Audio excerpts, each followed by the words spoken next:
Welcome to the Pursuit of Truth. Just a quick one. I was just seeing on Facebook this video by it's a bunch of doctors or a bunch of people wearing white coats.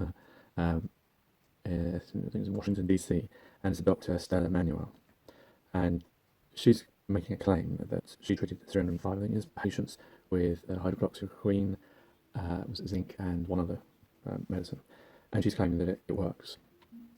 Now, of course, Donald Trump was talking about this a long time ago, and other people have talked about it as a malaria treatment, anti-malaria treatment.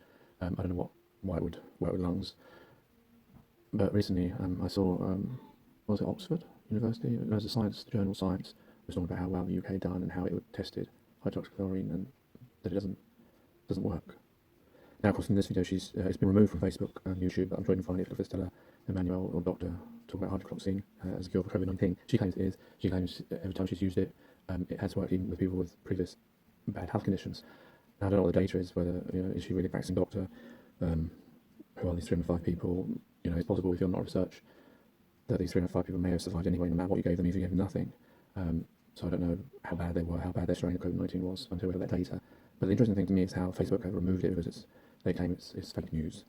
And of course, the people who remove it on Facebook, I assume, just admin people. So if she's a practicing doctor, I'm not sure how they would be able to fact check something they don't know anything about. That's the worrying thing now, that basically anything that's against what you see on TV is now accepted. And I know there's a lot of people on YouTube and Facebook talking about this subject. It falls into the like George Orwell 1984, where he's editing the newspapers and changing facts past and deciding, what is the truth.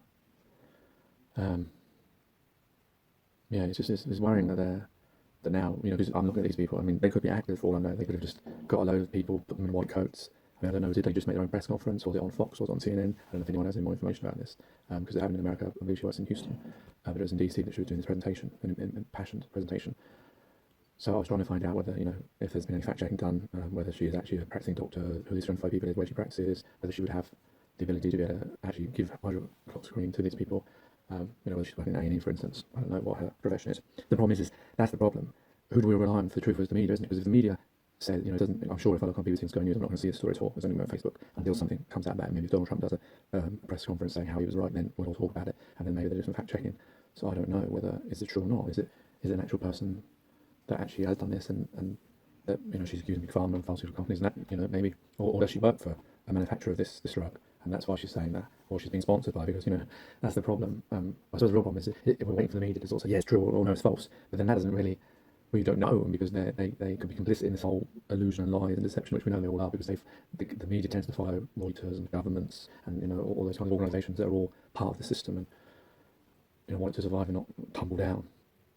So yeah, it was an interesting one. So I'm sure there's going to be more about it. Take care, take it easy, rest in peace.